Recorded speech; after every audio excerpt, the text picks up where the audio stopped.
Le Grand Matin Sud Radio, la vérité en face, Jean-François Achilly. Allez, la vérité en face avec cette question importante parce que nous sommes à un moment clé du vote du budget. Faut-il se priver du 49.3 ? Vous avez la disposition qui a été mise au placard au tout début parce que pour Sébastien Lecornu, il fallait bien que les parlementaires négocient, trouvent des compromis. Pas de 49.3 et le Parti Socialiste ne censurait pas. Et du coup, nous étions partis sur quelque chose qui ressemble à tout ce qui se passe en Allemagne, tiens, au fait, les compromis qui se font entre les différentes familles politiques pour travailler ensemble, eh bien là, ça ne fonctionne pas. Et François Hollande a dit, nous verrons bien. Les socialistes s'apprêtent-ils à revenir en arrière ? Deux invités pour en débattre aujourd'hui. Bonjour Olivier Henno. Bonjour. Vous êtes sénateur centriste UDI du département du Nord et vous êtes vice-président de la commission des affaires sociales du Sénat. Et il va nous rejoindre dans un court instant Rachid Temal, sénateur socialiste du Val d'Oise et président délégué du groupe socialiste, écologiste et républicain du Sénat. Je tiens à vous dire quand même que ce qui se passe nous concerne tous. 0826 300 300. Je vous pose la question, vous qui nous écoutez ce matin, est-ce que vous suivez ce qui se passe au Parlement ? Si vous êtes particulier ou chef d'entreprise, est-ce que vous êtes inquiet ? Est-ce qu'il faut en finir avec ce débat et sortir du chapeau le 49.3 qui a été remisé au placard, sauver ce budget sans issue. Olivier Henno, est-ce que c'est un sujet à vos yeux, cette tentation de retour au 49.3 ? Très sincèrement. Une fois n'est pas coutume, mais ce qu'a dit François Hollande me paraît assez juste. Comment ça, une fois n'est pas coutume ? Parce que je ne suis pas socialiste. Vous êtes espiègle. Oui. Espiègle. Mais je pense qu'il ne faut pas se priver d'un dispositif constitutionnel.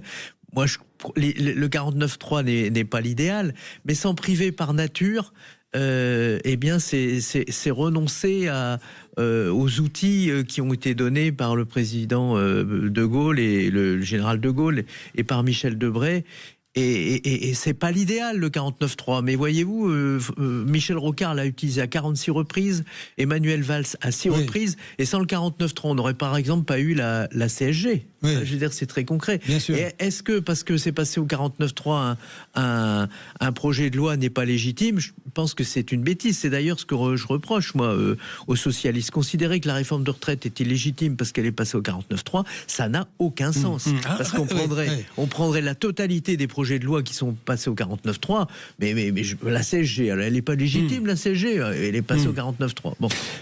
Et donc, il ne faut pas s'en priver. Alors, vous avez dit, comme en Allemagne, c'est différent en Allemagne, parce qu'ils travaillent sur une coalition avant la nomination. Avant la nomination, c'est con. Et moi, je suis belge, je suis proche de la Belgique, et presque belge d'ailleurs, puisque frontalier. Mais en tout état de cause, là aussi, c'est différent parce qu'ils travaillent avant. Nous devrions nous en inspirer, programmatique. Je crois que ce n'est pas peut-être l'esprit français, cher Olivier Henno, mais peut-être nous devrions nous inspirer de ce qui se passe chez nos voisins européens et partenaires au sein de l'UE, quand même. On est liés avec tout le monde et nous avons un système qui est tellement centralisé, tellement, on va dire, dans un choc électoral permanent que vous êtes d'accord, ça ne fonctionne plus aujourd'hui. Ça ne fonctionne plus. Ça ne fonctionne pas avec cette assemblée, hein. Mais vous voyez ça du Sénat, vous, je sais bien, vous êtes un peu sur avec cette assemblée nationale. Mais d'un autre côté, on a le scrutin majoritaire. Vous pouvez pas, d'un certain point de vue, tout retourner d'un coup. Moi, j'écoutais vos auditeurs tout à l'heure, le chef d'entreprise.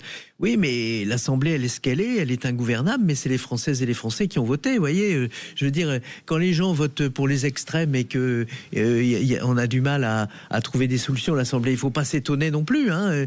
Comment voulez-vous, l'Assemblée, aujourd'hui, l'Assemblée est difficile à gouverner, c'est difficile c'est le paradoxe, vous voyez. Il faudrait trouver un compromis et c'est sans doute l'Assemblée qui est le moins adaptée à trouver ce compromis. On est dans ce paradoxe. Alors, Olivier Henno, en attendant que Rachid Temal nous rejoigne, vous savez, il est l'homme qui murmure à l'oreille de François Hollande, il va nous en dire plus tout à l'heure. Une question, ce qui s'est passé au Sénat hier soir, il y a eu quoi, 40 minutes de commission mixte paritaire, là où les sénateurs et les députés sur un texte, en l'occurrence c'était le projet de la finance de la sécurité sociale, le budget de la Sécu, mais il n'y a pas d'entente possible puisque le Sénat a détricoté ce qui s'est passé à l'Assemblée nationale. On va dire, vous avez remisé au placard au Sénat la suspension de la réforme des retraites. Là pour l'instant elle n'est plus suspendue, elle tourne cette réforme des retraites jusqu'à un prochain vote à l'Assemblée. Pour le coup ça revient à l'Assemblée. Et vous avez aussi on va dire établi le gel des prestations sociales et des pensions de retraite. C'est-à-dire que vous avez détricoté ce qui s'est fait à l'Assemblée nationale. Ça aussi, il n'y a pas de compromis possible entre députés et sénateurs. Ça ne fonctionne pas non plus. On a un clivage de fond. Ça s'est exprimé hier en commission mixte paritaire. Nous pensons qu'il faut d'abord maîtriser la dépense. Et nous pensons que pour créer des richesses, il faut augmenter le temps de travail global. Hier, en écoutant Madame Rousseau, un peu aussi Monsieur Gage, un peu moins, ils nous ont dit clairement, nous, c'est pas le problème de dépenses, c'est un problème de recettes. Et donc, au lieu de faire des économies, il faut plutôt augmenter les taxes et les impôts. Et Madame Rousseau a été même jusqu'à dire, nous, on n'est pas pour l'augmentation du temps de travail, mais on est pour la diminution du temps de travail. Dans ces conditions, il faut quand même reconnaître que construire un compromis est une vraie complexité. Nous, on pense qu'il faut d'abord faire des économies avant de travailler sur la recette. Bon, eux, ils pensent le contraire. Ils nous l'ont dit hier, que le problème n'est pas la dépense, c'est d'augmenter la recette. Donc augmenter les impôts. Et nous, on pense qu'il faut augmenter, augmenter les impôts. Nous, c'est une différence marquée, radicale. Je ne vois pas dans ces conditions comment on peut faire un compromis. Le président Marseille a dit clairement que pour Hervé un compromis, Marseille, qui préside Hervé Marseille, le groupe centriste le groupe du UC dont je suis membre. Bon, il a dit clairement, pour faire un compromis, il faut que chacun fasse un pas. C'est pas un compromis qu'a fait le PS. Il a mis ses conditions. Ces conditions, c'était lesquelles? Pour ne pas censurer. Non-utilisation du 49.3, c'est le cas. Donc, on voit dans quelle difficulté. Vous mettez le 49.3 au Premier ministre au placard. C'est ce qu'il a fait. Et nous, on ne voit le chaos quand même. La deuxième chose, l'abrogation, la suspension, le décalage de la réforme des retraites. Bon, oui, mais cette réforme des retraites, elle a été votée légitimement. Et troisième chose, des impôts sur le patrimoine. Bon, oui, mais ça, c'est pas un compromis, ça. C'est une forme de condition pour ne pas censurer. Mais nous, on ne peut pas être d'accord avec ces conditions. Ça n'a rien à voir. Le mot compromis est un mot mal choisi. Ça voudrait dire que le compromis sur des histoires de fiscalité des entreprises, par exemple, du très haut revenu, parce que c'était la chasse aux riches, c'est les ultra-riches. Ça a été on va dire, le refrain de toute la première partie de ces 2 mois de discussion budgétaire. Alors, ça revient avec une autre proposition d'emprunt sur les grandes fortunes. On va y revenir avec Rachid Temal qui va nous rejoindre. Mais qu'est-ce que vous dites, Olivier Henno? C'est que, au fond, le Parti socialiste a réussi à obtenir des avancées, mais qui ne sont pas partagées par les autres, au prétexte de ne pas censurer. Donc, d'abord, je ne sais pas si ce sont des avancées. Il a réussi des avancées aux yeux du Parti socialiste. Aux yeux du Parti socialiste.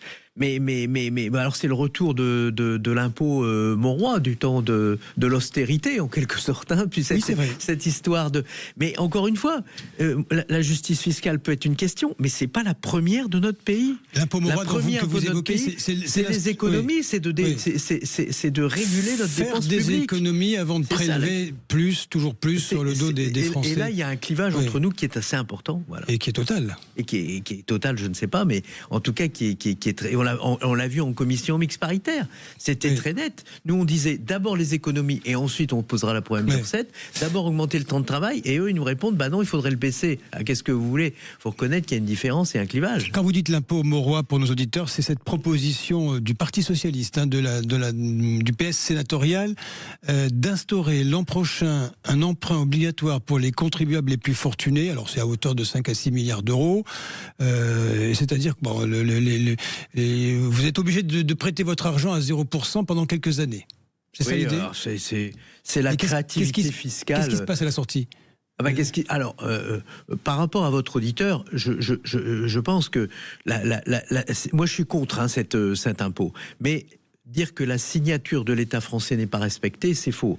La signature de l'État français est respectée et à l'époque, les gens avaient été remboursés. C'est le principe d'une taxe ou d'un emprunt forcé.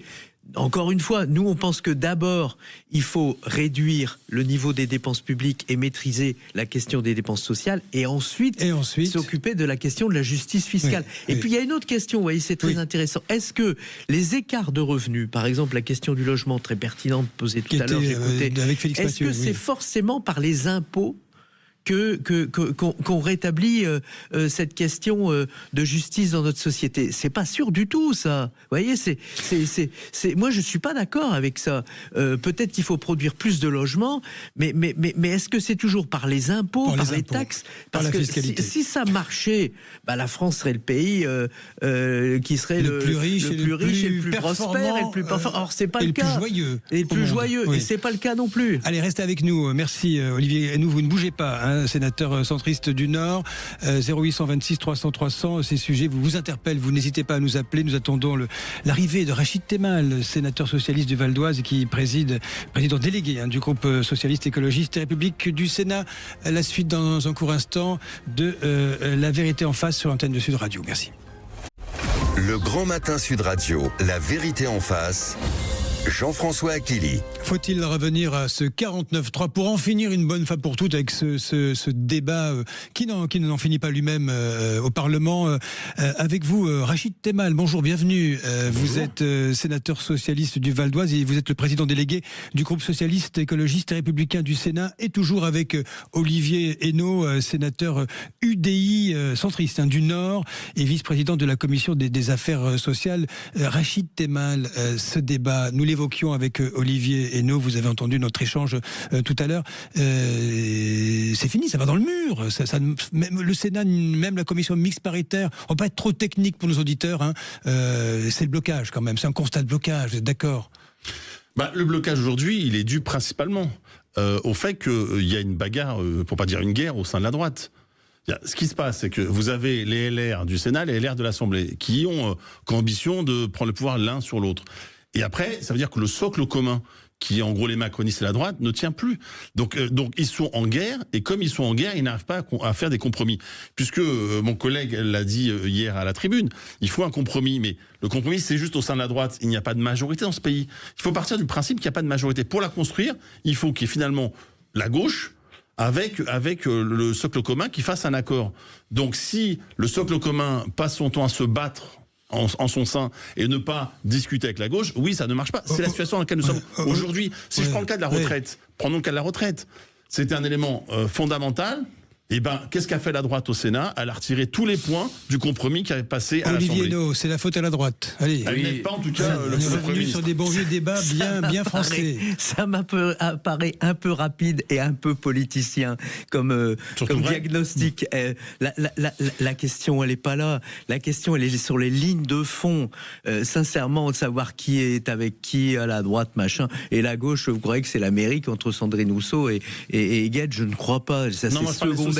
Par les socialistes. Mais tout ça, c'est secondaire. La question, c'est vraiment les lignes de fond. Et on l'a bien vu. Et c'est là où c'est extrêmement compliqué. Je veux dire ça aux auditeurs. Il y a un vrai clivage. Mais ça a été exprimé hier en CMP. C'était très intéressant. Nous, grosso modo, on dit d'abord les économies et ensuite les impôts et les taxes. Ils nous ont répondu, non, nous, on pense que le problème, il n'est pas sur la dépense, il est sur les recettes. Non, mais et nous, on a dit qu'il faut augmenter le temps. C'est pas caricatural. C'est ce qui a été dit hier en CMP. C'est faux. C'est ce qui a été dit par Guedj hier. Très clairement, nettement, clairement.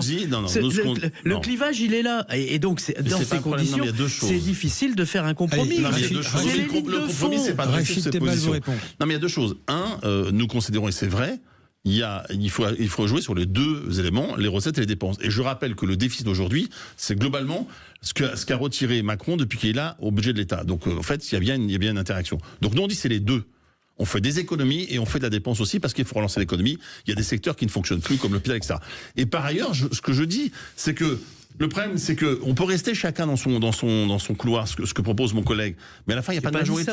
La question, c'est si on veut une majorité, alors il faut un accord. Un accord, c'est quoi? Nous acceptons, les socialistes, nous acceptons des choses que propose le socle commun. On leur demande d'accepter des choses que nous proposons pour qu'il y ait un accord. Eux, ce qu'ils veulent, c'est leur position et parce qu'ils auraient la raison pour eux, et à partir de là, tout s'arrête. Donc, à la fin, il n'y a pas de majorité. La question, c'est si on veut un budget, il faut trouver une majorité. Alors, Rachid Commençons Temal par ça. et Olivier Hénaud, nos auditeurs de Bayonne à Brest, on va dire à Dunkerque, jusqu'à Menton, ils sont exaspérés par ce qui se passe depuis 2 mois et ils ne voient pas la fin. On parle des auditeurs, mais ce sont des familles qui attendent, ce sont des entreprises qui n'en peuvent plus de payer trop de taxes. Rachid Temal, question, est-ce que François Hollande a dit hier, vous le connaissez bien, vous êtes un proche de François Hollande, il ne faut jamais se priver d'une disposition constitutionnelle. Nous verrons bien, il l'a dit sur BFM TV à la question, est-ce que le 49.3 va revenir? Il dit c'est un peu tôt, mais ça y est, c'est dans l'air cette histoire. Est-ce que vous pensez que, in fine, avant le 23 décembre, date butoir, c'est dans moins de 4 semaines, le Premier ministre pourrait, après une petite négociation, dire « Bon allez, je le ressors, ce 49.3, on vote le budget et on passe à autre chose ». Ça peut exister ? L'utilisation du 49.3, elle ne dépend pas des socialistes, elle dépend du Premier ministre. Oui, mais vous savez très bien qu'il y a eu une négociation avec le PS. Je vais poursuivre. Moi, je pense que les dispositions constitutionnelles doivent s'appliquer, toutes les dispositions constitutionnelles. Bon. Donc moi, j'ai pas de sujet avec cela. Je dis simplement qu'il faut avancer. C'était une bêtise de le mettre dans le tiroir, ce 49.3, entre nous. Personne n'écoute, hein. C'était une bêtise. Si j'avais été Premier ministre, ce que je ne serais pas, ce que je ne suis pas, ce que je ne serais pas, je n'aurais pas retiré le 49.3. Bon. Vous n'auriez pas retiré, tout le monde a entendu, hein. Vous n'auriez pas retiré, au moins c'est du franc-parler. Vous parlez vrai là, ce matin, Rachid Temal. Mais c'est quelque chose que j'ai toujours dit partout, à tous les étages. Mais je respecte les décisions des uns des autres et le rôle des uns des autres. C'est une bêtise. Je dis que je n'aurais pas retiré le 49.3. Pourquoi ? Parce que le 49.3, il y a 2 logiques. Soit c'est un outil de contrainte, soit vous en faites un outil de régulation. Et moi, je pense qu'aujourd'hui, la question que nous avons, et on le voit, c'est la question de la régulation.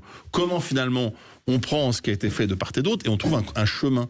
Et après, c'est la question, on fait un vote de confiance. Bon. Mais encore une fois, je le redis, quand le Sénat, enfin, la droite sénatoriale propose d'augmenter le temps de travail aujourd'hui, alors que vous le disiez, les Français se disent, alors finalement, la retraite, alors qu'1 million de personnes est dans la rue, la majorité des Français sont contre. On la suspend, non, le Sénat dit, la droite sénatoriale dit, non, on la remet. Vous croyez que ça facilite la vie du compromis, la vie des gens? Olivier Hénaud dit qu'il faut travailler plus. Non, mais travailler plus, les gens veulent déjà travailler, si je peux me permettre. Quand vous avez autant de chômeurs que dans notre pays, plus de 3 millions de chômeurs, les gens veulent travailler. Donc commençons par créer l'emploi. Comment voulez-vous que les mêmes entreprises qui nous disent qu'il faut travailler beaucoup plus, en même temps, à 50 ans. Combien de personnes sont aujourd'hui à 55 ans encore en emploi? C'est un sujet. Donc assumons ces choses-là frontalement. L'heure a tourné, parce que malheureusement, c'est bientôt la fin. Vite, cette proposition du PS d'instaurer l'an prochain cet emprunt obligatoire pour les contributeurs plus fortunés. Il y a quelques parlementaires. Moi, je ne l'ai pas signé, par exemple. Donc non, elle n'est pas PS. Moi, je ne suis pas favorable. Moi, je ne suis pas favorable à l'emprunt.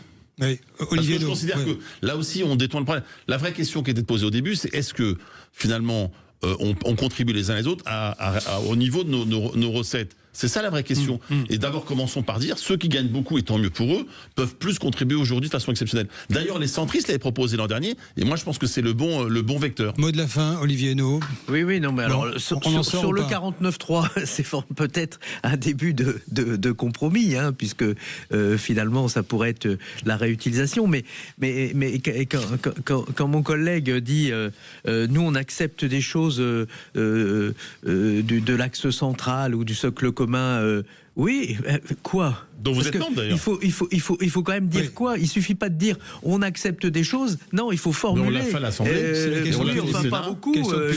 J'ai pas trop vu moi personnellement. Toujours pas vu depuis 2 mois après. Le compromis, encore une fois, faut que les deux fixent des lignes et ce sur quoi on peut discuter. C'est pas un compromis qu'a fait le Parti socialiste à l'Assemblée. C'est une forme d'exigence qui a été posée pour ne pas voter la censure. C'est totalement différent avec un compromis. Ça n'a rien à voir avec un compromis. Les socialistes sont ouverts au compromis.